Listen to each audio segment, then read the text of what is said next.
Chào các bạn, hôm nay ta sẽ được học bài 12 con giáp trong tiếng Việt. สบายดีหมู่เพื่อนทุกๆคนมื้อนี้พวกเราจะได้เรียนบทเรียนเกี่ยวกับ 12 นักษัตริย์ในภาษาเวียด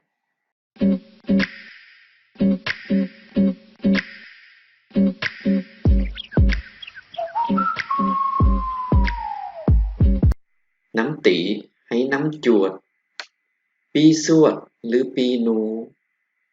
น้ำตี๋ให้น้ำจวดปีสวดหรือปีหนูน้ำสู่ให้น้ำtrâuปีสลูหรือปีงัวน้ำสู่ให้น้ำtrâuปีสลูหรือปีงัว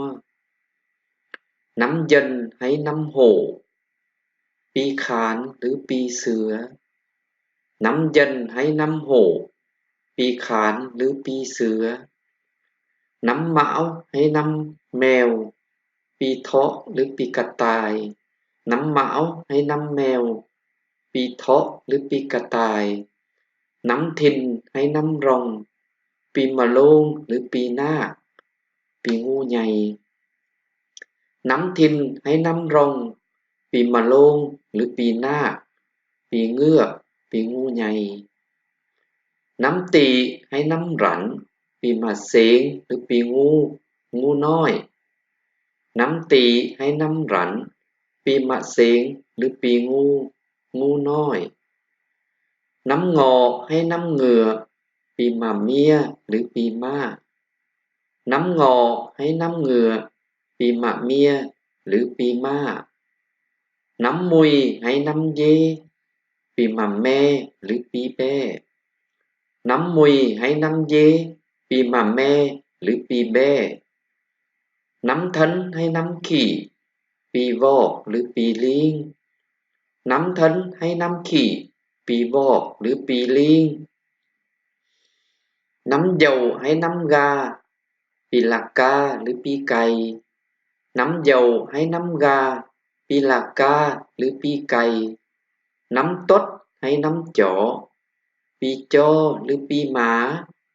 น้ำตดให้น้ำจ๋อปีจ้อหรือปีหมาน้ำเหยให้น้ำเลินปีกุลหรือปีหมูน้ำเหยให้น้ำเลินปีกุลหรือปีหมูTiếp theo là mình sẽ đọc tên các con giáp theo thứ tự trong tiếng Việt và sau đó theo thứ tự trong tiếng Lào. ต่อไปข้าพเจ้าจะอ่านสื่อนักษัตริย์ตามลำดับในภาษาเวียดและติดตามด้วยลำดับในภาษาลาวTý Sửu Dần Mão Thìn Tý Ngọ Mùi Thân Dậu Tuất Hợi Tý Sửu Dần Mão Thìn Tý Ngọ Mùi Thân Dậu Tuất Hợi Sốt Slu Khán Thọ Malông Masếng Mạ-mia Mạ-me Vo Laka Cho Cun Sốt Slu Khán Thọ Malông Masếng Mạ-mia Mạ-me Vo Laka Cho Cun Tiếp theo đây mình sẽ đọc theo thứ tự tiếng Việt và tiếng Lào.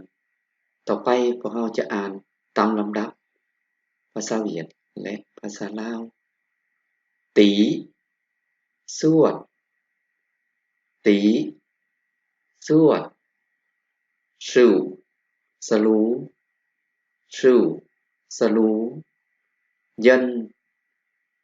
khán, dân, khán, mão, thọ, mão, thọ, thìn, mà lôn, thìn, mà lôn, tỳ, mà xến, tỳ, mà xến, ngọ, mà mía, ngọ, mà mía, mùi, mà me, mùi, mà me,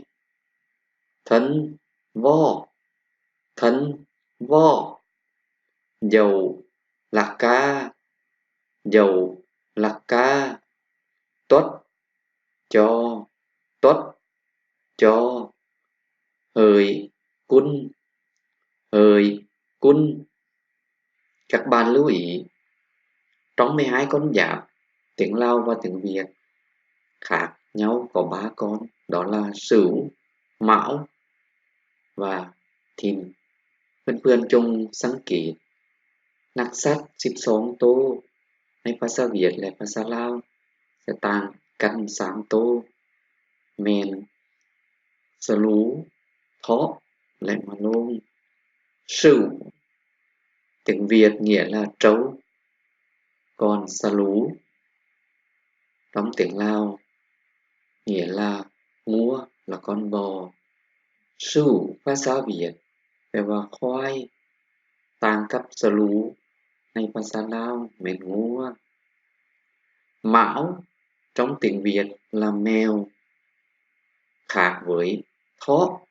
trong tiếng Lào là cà tài, là con thỏ. Mão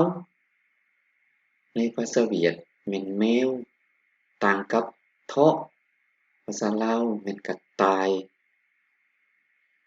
Thìn trong tiếng Việt là rồng. Mà lôn trong tiếng Lào là nác, ngựa, lưỡi ngu nhầy, tương đương với thuông luông. Nhưng thỉnh thoảng, những người gốc Việt và gốc Hoa vẫn dùng từ măng con thì cũng tương đương với là rồng. Nhưng đa số cái nguyên tắc vẫn là thuông luông. Thìn ในภาษาเวียดแม่นรองแปลว่ามังกรแต่ในภาษาลาวมะโรงหมายถึงนาคเงือกงูใหญ่เมื่อใช้พวกเราต้องระวังระมัดระวังเนาะkhi sử dụng chúng ta phải cẩn thận. ต่อไปแม่นเกี่ยวกับคำถาม tiếp theo đây là cách hỏi. Thường thường chúng ta sẽ hỏi tuổi gì đó thay cho đại từ nhân xưng rồi mình sẽ trả lời tuổi. Ví dụ bạn tuổi gì, tôi tuổi Tỵ, hoặc là mình trả lời tôi tuổi Tỵ là tuổi con rắn. Bạn tuổi gì, cháuอายุปีใด tôi tuổi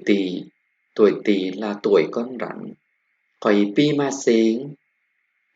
ง mìnhปีtô ngu. Năm 2020 là năm con gì?ปี2000 sao? Mìnhปีtô nhắn. Năm 2020 là năm Tỵ, năm con chuột.ปี2000 sao? Mìnhปีsuốt,ปีtô nú. Đó là tất cả những bài viết về 12 con giáp. Các bạn nhấn đăng ký để được nhận video free từ chúng tôi. Thành menบทเรียนเกี่ยวกับ12นักสัตว์ถ้าท่านยังบ่ทันกด Subscribe ก็ให้กดเพื่อสิได้รับวิดีโอฟรีจากพวกเราขอขอบใจทุกท่านที่ได้เข้ามาชมวิดีโอจากช่องtiếng Lào tiếng Việtของพวกเรา Xin cảm ơn tất cả các bạn đã vào ghé thăm kênh tiếng Lào tiếng Việt. Các bạn chưa nhấn subscribe thì hãy nhấn rồi subscribe để đăng ký nhận video free từ chúng tôi. Cảm ơn tất cả các bạn. ขอบใจทุกๆท่านใจบุคคลทุกๆคนขอขอบใจ Xin cảm ơn.